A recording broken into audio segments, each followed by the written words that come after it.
Man, this is ridiculous already. 300 views? How did anybody find this? A single video popping up out of nowhere in the vast ocean of YouTube, and 300 people found this in less than a week. That is pure insanity. And shout out to these 5 legends who left comments. And special shout out to this guy here, Evan Rogers. You left the first comment, and I kind of want to revolve this video around your comment. And forgive me if I'm getting this wrong, but when I read this, it kind of sounds like you're down on your luck a little bit, or you feel like that. And I wanted to go over the list of jobs that I've had so far in my life up to this point, which grand total has been 8, which I don't really know if that's a lot. I kind of feel like it is for my age, especially because if the majority of people go to college and graduate with a bachelor's, they're looking at starting work at about 22, unless they've had a part-time job throughout school. But as you know from last time, I never finished college. I went for maybe about a year and a half total, and I always had a job during that time, just a part-time something or another to keep myself busy and keep a little bit of money in my pocket.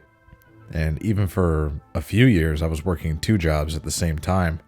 And of course, like most individuals, my working life has not been extravagant. It hasn't been anything that's going to change the world or anything like that, and it's okay. I mean, it's not really that big a deal. The first official job that I ever even had where I was actually on a payroll, I was 15 years old, and it was over the summer.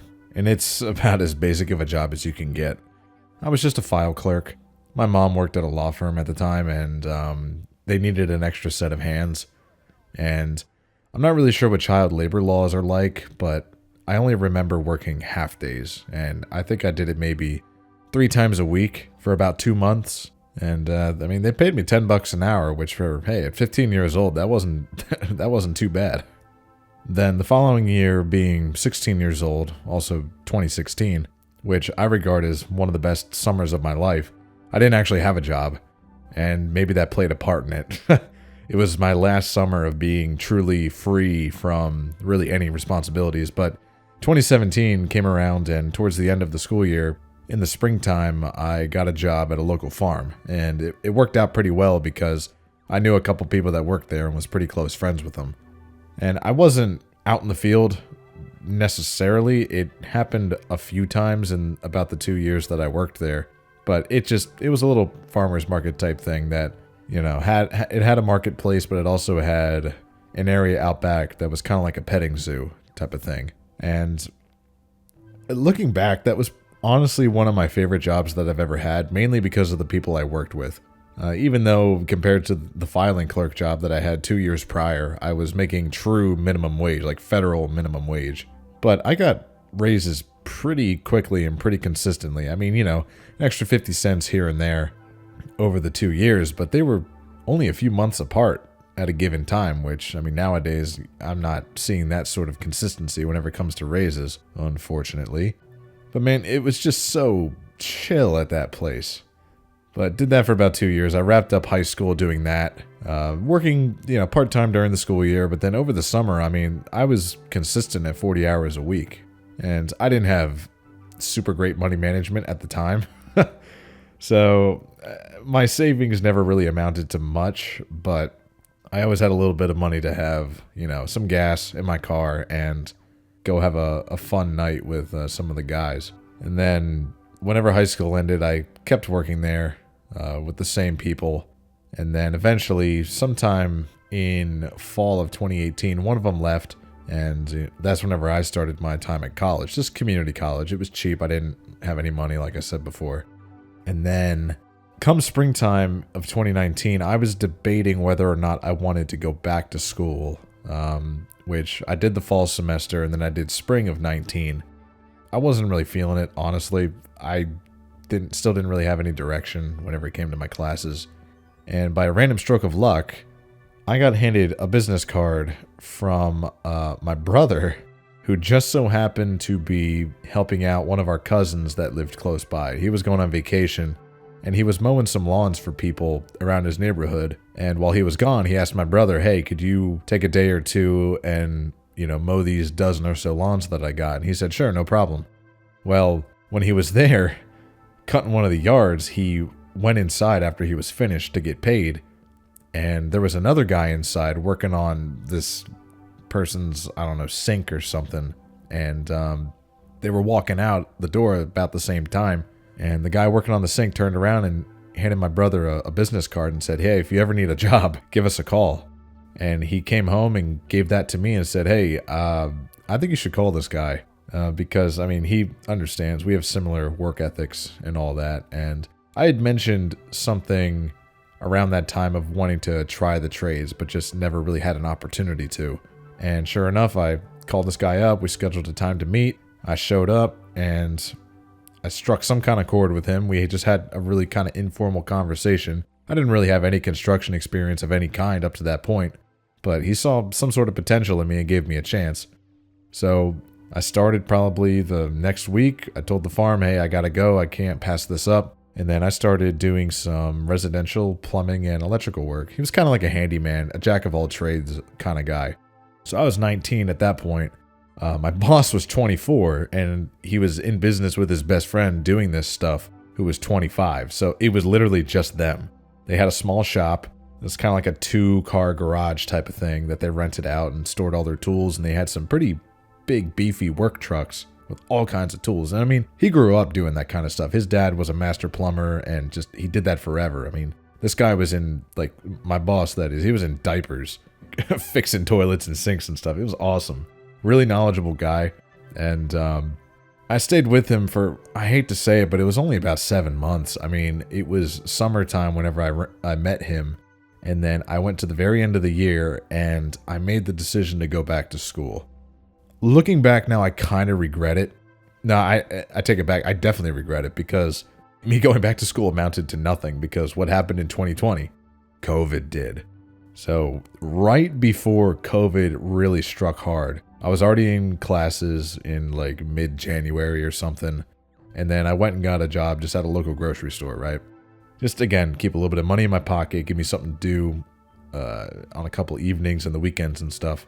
Still living at home, by the way, during all of this. It was always community college. I never went to a big boarding school type of deal. So I hung out at that grocery store. I was doing some online order picking, which was pretty cool, actually. I wasn't even out on the regular sales floor. It was in the very back of the building upstairs in what I assume was, like warehouse space or what used to be. And the crew that was there was pretty cool. A lot of people that were my age, kind of, that early college, late high school sort of age. And some older people in there too who just needed something to do. And even ran into someone else that I knew from high school at the time, which was pretty cool to see his face. And then COVID struck, and at that point, that's whenever I started losing any interest I had left in my classes and eventually decided to drop out again. I did finish the spring semester, and then I signed up for summer classes so that I could catch up in order to, graduate on time, since I took some time off when I was working for that general contractor. But I got about halfway through the summer with those classes, and I finally just gave up. My grades sucked. I wasn't learning anything. I wasn't retaining anything.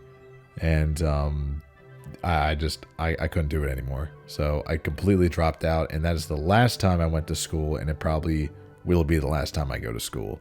So all I had left was the grocery store gig, which, I mean, I could have kept that going, honestly.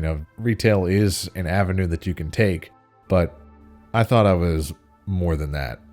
Not to say there's anything wrong, but I knew I had potential to do something else. Or at least I had the drive and the desire to do something else. So I had no clue where to go from here. I ended up talking to the previous guy, the contractor that I was working with, because I saw he had a job listing. Now, he refilled my position as, kind of like a helper guy, an apprentice of sorts, with another kid.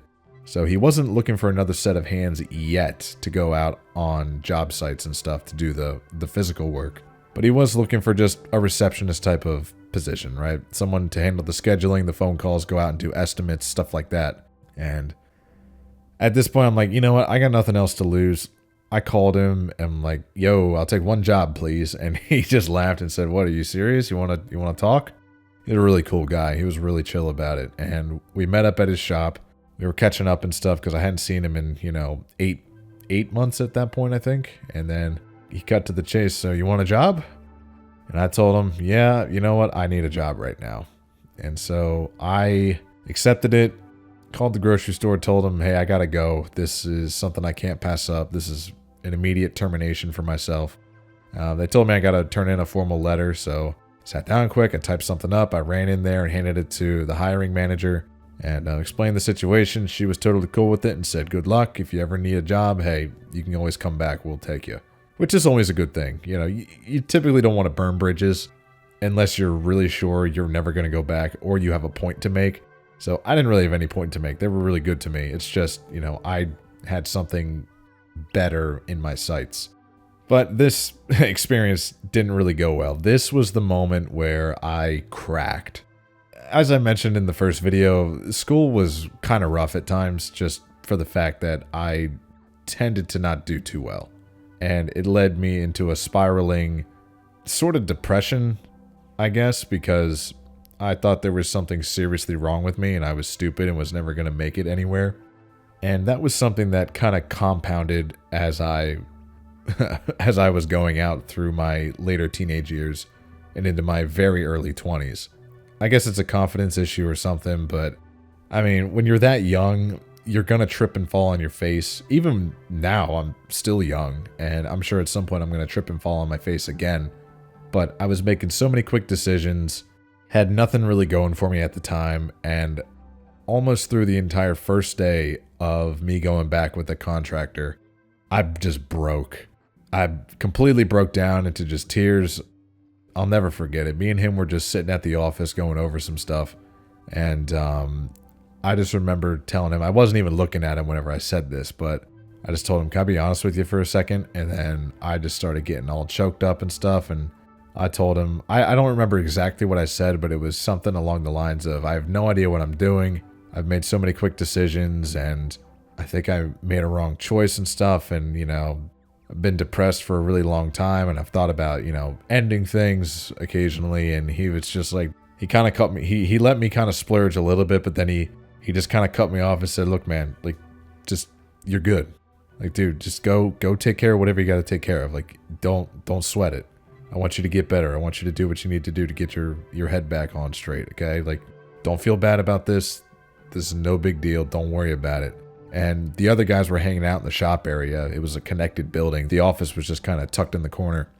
And he said, go home, go see your family, relax, call me if you need anything, and just do what you need to do. Don't even look at those guys. Just go past them, go home, let me know when you get home.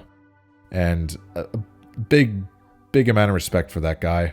I haven't talked to him in a handful of years, and I wouldn't mind reaching back out to him again. And, one of the things he always did being a boss and having, company credit card and credit line and all that was he would always treat us to lunch. But, I'd like to treat him to something. We'd go to the diner that we always went to all the time. I'd like to do that. So that was the moment I cracked. I broke down. I called my parents. They were out of town at the time. And I was just a mess. And I told them, like, I haven't been okay for a really long time. And I just need help. I'm breaking down at this point. I need your help. Because I kept all that stuff to myself. I never wanted to talk about depression because I didn't want people to worry about me.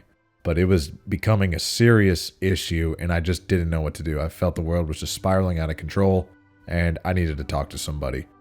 This was the time then when I had no money left. I had none. I had maybe $150 left in my checking account and that's all I had. So took about a month off. My parents said, like, just don't worry about it. Take a month. Take a month to just relax. You'll need to find another job, but, just for at least a couple weeks, just chill out, relax. We're going to get you some help. And then around halfway through August and stuff, I was starting to look at job listings, and my aunt, who I'm really close with, she's second in line to my mother if I ever needed anything. She's pretty cool. She likes to pick on me, but she's very special to me. And I would do anything to help and, repay for what she's done for me. But she reached out to me and said to look into Target. Now, she said that because she's friends with someone whose daughter worked there. In fact, I actually knew her. And so I got looking into it. I wasn't super excited about going the retail side of things again, but I just needed something to do. And they were hiring for $15 an hour at the time. I'm like, hey, that'd be more money than I've ever made right now. So maybe it's something worth looking at. So as you can see right now, most of my experience up to this point was pretty much retail. Aside from that 7-month span where I was doing labor type work, which, hey, I learned a lot of good skills from that. And the guy only let me in the door because he saw some sort of potential. The way I carried myself, the way I spoke, he saw something. So I guess there's a lesson to be learned there. Anyway, hopped in at Target. I was doing kind of warehouse stuff. So similar to my man Evan from the comments. I was no manager or anything. I never made it up that high. They asked me if I wanted to because I was there for about 2.5 years. And just the work ethic, man. I kicked ass. Never called out like everyone else always did. And even picked up some extra shifts here and there because that's my only gripe with that kind of job whenever it's not some sort of leadership position is your hours vary so much. But it served its purpose. It put some money in my pocket. I met some cool people. And it really wasn't bad, if I'm being totally honest. I mean, climate-controlled environment. And it was pretty easy work. It was labor, basically. And that's where I kind of shine. But it gave me an opportunity to get some extra money now. And I wanted to do something extra on top of it. I was kind of inspired by that contractor to start doing something on my own. Now, I could never do plumbing and electric because I'm not taking that sort of risk and potentially ruining someone's house. I didn't learn enough for that. But I thought, why not do lawns? Because that's something that's not super high risk. It's not super high upfront cost. And it's something that I can scale as much as I want. I could get into complicated landscaping or just keep it to doing things like simple mowing and mulch and stuff like that, cleanups, even doing maybe some snow removal. I never did snow. I just mowed some lawns. I did some basic landscaping type of things, and people would just call me, hey, can you trim up my bushes and stuff and do some mulch, this and that. And I don't know how much I made off the top of my head. It was a legitimate business. I did a sole proprietorship, mainly because I didn't have really any assets to lose. I did buy a little pickup truck for about, I think it was $6,000 I paid for it. It was a little Chevy Colorado, cute little thing, but it got the job done. And, I did that for about 2 years, okay? Both combined, I did for about 2 years. And did my own bookkeeping and stuff like that, so I have the numbers somewhere. I just don't know off the top of my head. But I was making pretty decent money at that point. I opened up that business in 2021 and rode it out until about midway through the summer of 2022 is when I decided to just cut it. People were starting to drop me from the consistent mowing schedule, and I wasn't getting as many calls for random one-off projects. I kind of blame that on the rise of inflation primarily because when I stop and look at it, I mean, lawn care it's a luxury. Let's be honest. It's not something that you absolutely have to pay somebody to do. And it'd be a lot cheaper to just pay some kid down the street $20 to come and, cut your yard once a week or once every 10 days instead of hiring a guy who's trying to make a living out of it and is doing everything on his own, paying for insurance, paying the taxes on the money that they're making. So I can understand why people were not looking for that service, or less people were looking for that service. And I just also kind of lost interest in it, if I'm being honest. And so once again, I was at a crossroads. I could either take on more hours and try to move up into a leader type of position, doing the warehouse gig that I was still doing up to this point, or I could look for something else. And I got a phone call from my uncle, who is a mechanic. He's been a mechanic for I don't even know how many years. But you're probably seeing a common trend now that a lot of my jobs have came from referrals from other people. Now, my aunt did not know anybody directly at Target to get me in with them. But my brother gave me a contact for the contractor, and now my uncle came in with another trade type of position, working with, the best way I can describe it is with control systems. Okay, so think anything kind of related to automation, also having to do with sensors, meters, for example, like water meters, temperature gauges, things like that. Things that are necessary to fulfill an automated function, okay? So we're talking like lots of manufacturing, food plants, wastewater plants, things like that.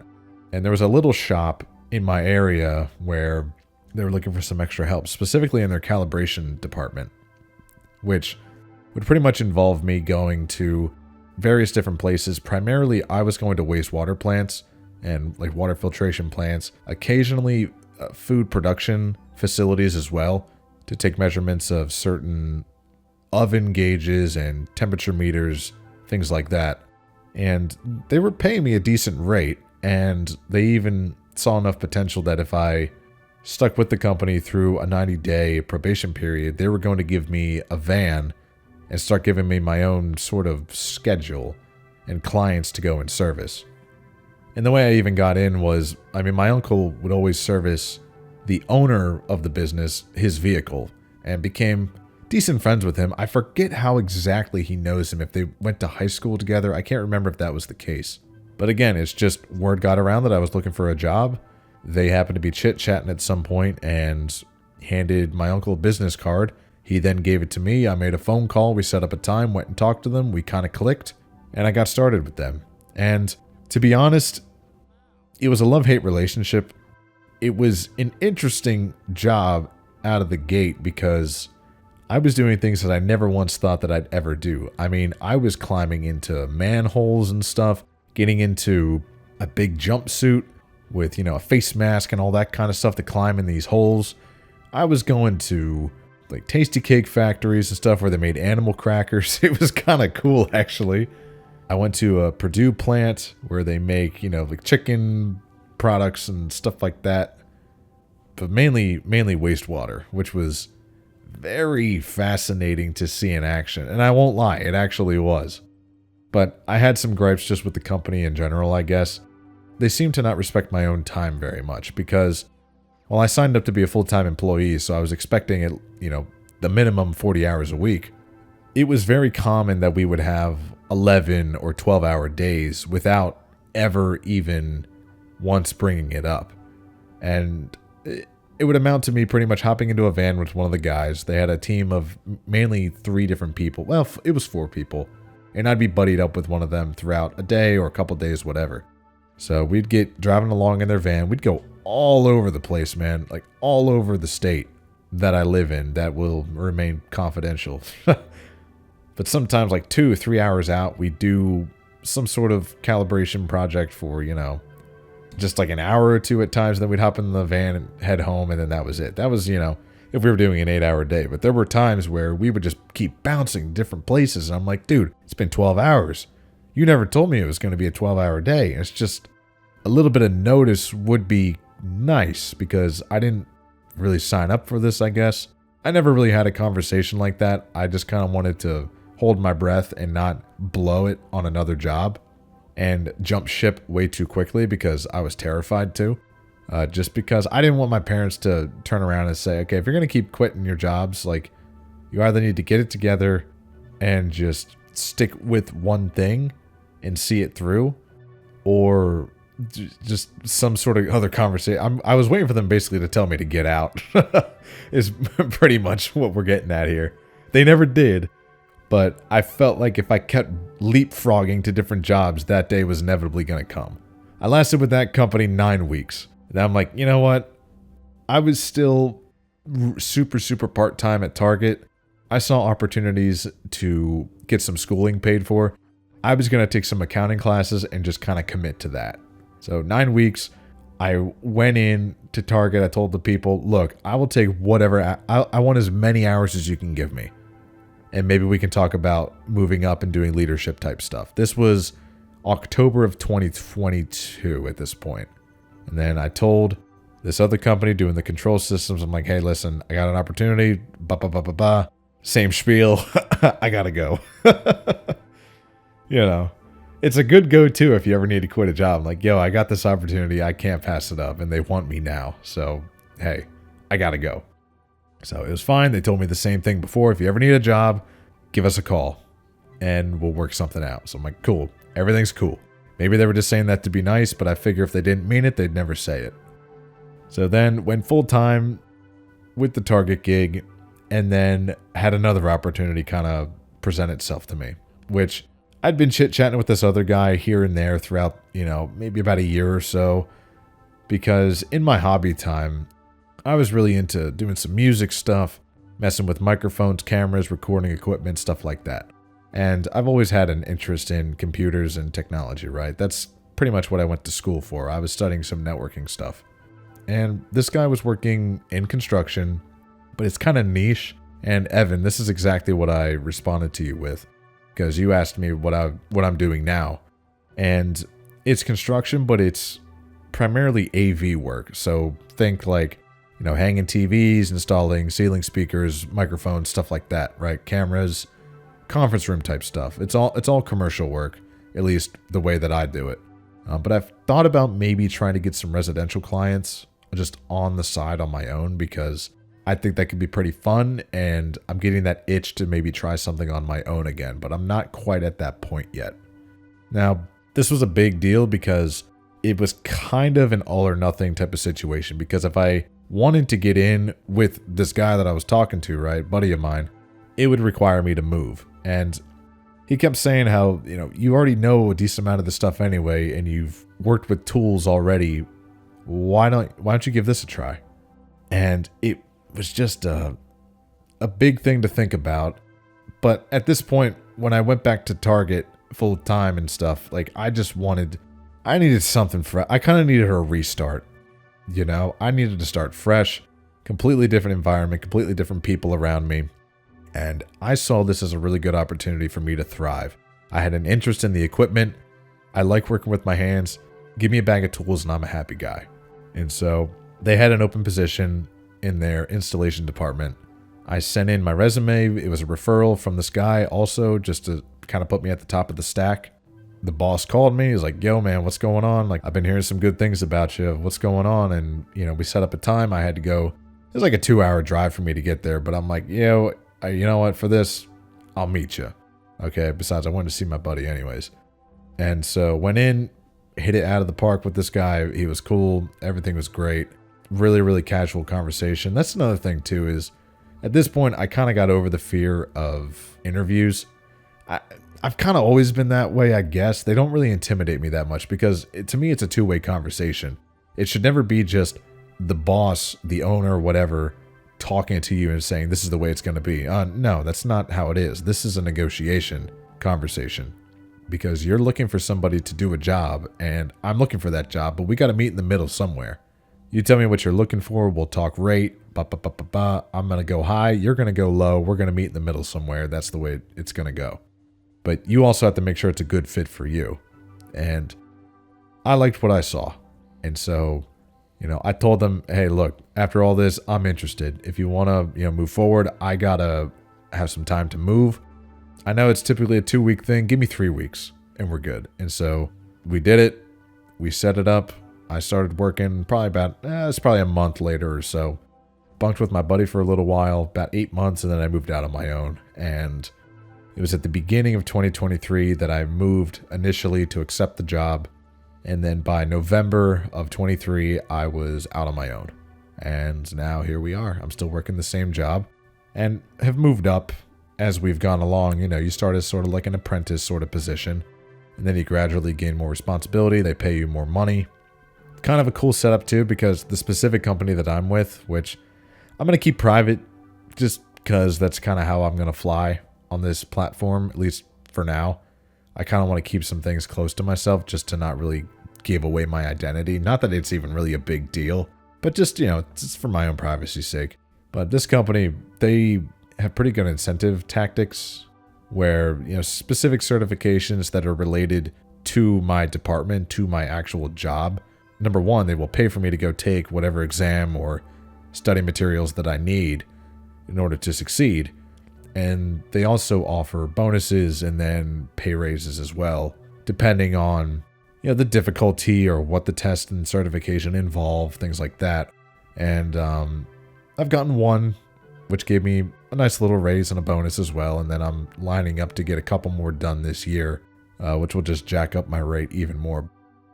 That is where we're at right now, and for the time being, I plan to stay exactly where I am because there's a lot of potential to grow, and I'm not sure the direction I'm going to go. I could stay on the installation side. I could get into project management, which would give me a higher earning potential. Kind of suck because I wouldn't get to play with my tools quite as much, but I'm uncertain at this point, and I'm not really worried about it. I'm cruising where I'm at, and I'm cool with it. So I hope you gained something from this. It took me a lot of tries to kind of land in a position where I'm just comfortable with what I'm doing, and it all just kind of fell into place. But if there's any lesson to take away from this, it's going to sound, it depends on how you interpret this, but use those around you to help progress yourself, you know, not in a malicious way, but hopefully the relationships that you build with people will lead to them sort of presenting different opportunities to you, or you can use each other in order to benefit one another, right? Because a lot of my jobs came from basically referrals from a rapport that I've built with other people.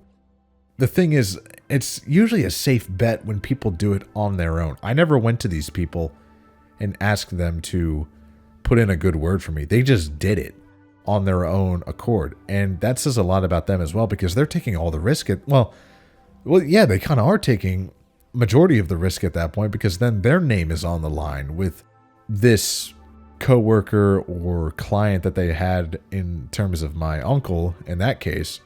So when someone is recommending you to someone else for employment, for work, that says a lot about that person. And hopefully you have somebody in your life, and it's not inappropriate, I think, to reach out to somebody who maybe is working in the industry and just asking for pointers. Hey, what can I do? What can I do to help myself stand out, you know, and get an advantage over other people? You know, is a certification I need?